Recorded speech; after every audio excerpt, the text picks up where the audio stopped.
Hello to all. Now we'll start with the part 2 of our industries. In the previous PPT, we had talked about cottage industries. Now we will be talking about large scale industries and small scale industry. Small scale industries are those industries where investment is less than 1 CR and they have smaller geographical area,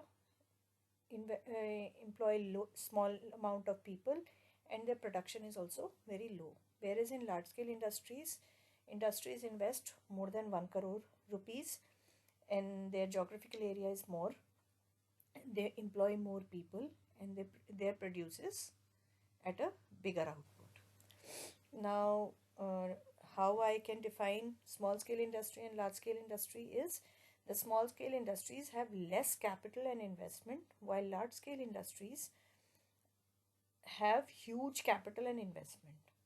Small scale industry employ less labor and most work is done by manpower, while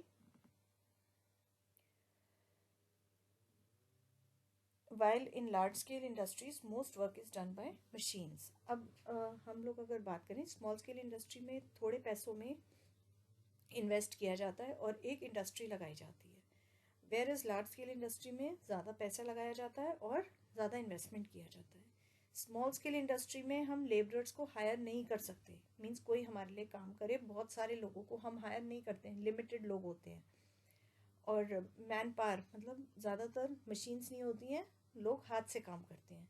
large scale industries में man power भी होती है plus ज़्यादा काम machine से किया जाता है. Okay, next is large scale industries कौन कौन सी होती हैं. जैसे फर्टिलाइज़र बनाने की कंपनी हो गई, सीमेंट की हो गई, आयरन की हो गई, स्टील की हो गई, इलेक्ट्रिसिटी की हो गई, इनके बड़े बड़े प्लांट्स लगते हैं. और स्मॉल स्केल इंडस्ट्रीज कौन सी हो जाती हैं, जैसे for example shoe making company हो गई, या स्मॉल स्केल इंडस्ट्रीज हो जाती हैं जो छोटा सामान बनाती हैं, बहुत लमसम में नहीं उनका बनता है, या स्मॉल यूनिट्स होते हैं जो छोटे छोटे स्पेयर पार्ट्स बनाती हैं जो बड़ी लार्ज स्केल इंडस्ट्री को सप्लाई करते हैं. पानी की बॉटल्स बनती हैं, वाटर बॉटल्स बनते हैं, तो all those are under small scale industry. Employee morale is low और employee morale is high. Large scale industry में उसको ग्रोथ दिखती है, स्मॉल स्केल इंडस्ट्री में ग्रोथ नहीं है. Role played by small scale and large scale industries: employment, optimization of capital, balance regional development, mobilization of local resources, export promotions, consumer supply, feeders to large scale industries, social advantages, share of industrial production, development of entrepreneurship.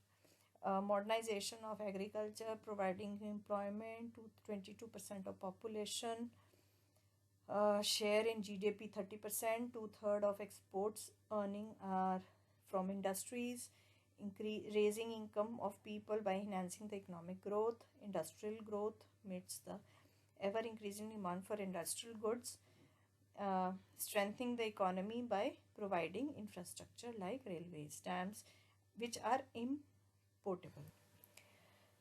Small scale industries कैसे complement करती हैं एक large scale industry को. For example एक गाड़ी का बहुत बड़ा फैक्ट्री है, उसके अंदर सब कुछ तो एक बड़े स्मॉल स्मॉल पार्ट्स भी तो नहीं बनेंगे ना उसमें, वो तो उसमें असेंबलिंग होती है कार की. या आप ये लगा लीजिए कि जो मेजर बड़े बड़े पार्ट्स हैं वो एक फैक्ट्री में बन रहे हैं, लेकिन उनके अंदर जो छोटे छोटे पार्ट्स हैं, हर गाड़ी के अंदर बहुत छोटे छोटे पार्ट्स भी होते हैं, तो वो कहाँ से आते हैं, वो ये स्मॉल स्केल इंडस्ट्रीज बनाती हैं. जो स्मॉल यूनिट्स होते हैं ये बना के और लार्ज फैक्ट्रीज को दिए जाते हैं, और फिर वो लार्ज फैक्ट्रीज अपनी कार्स में उनको यूज़ करती है. This goes for other factories also, कि जो उनकी रिक्वायरमेंट है वो उसके अकॉर्डिंगली स्मॉल स्केल इंडस्ट्री से पिकअप करते हैं. तो जो बड़ी लार्ज स्केल इंडस्ट्रीज़ हैं वो छोटे यूनिट्स अपने प्रोडक्ट के अपनी फैक्ट्रीज के पास लगवा लेते हैं. मीन्स स्मॉल स्केल इंडस्ट्री में लोगों को एम्प्लॉयमेंट भी मिल जाती है और बड़ी फैक्ट्रीज के लिए गुड्स भी प्रोवाइड होते हैं. आई होप आप लोग को सब कुछ अच्छा लगा होगा, समझ में आया होगा. Thank you.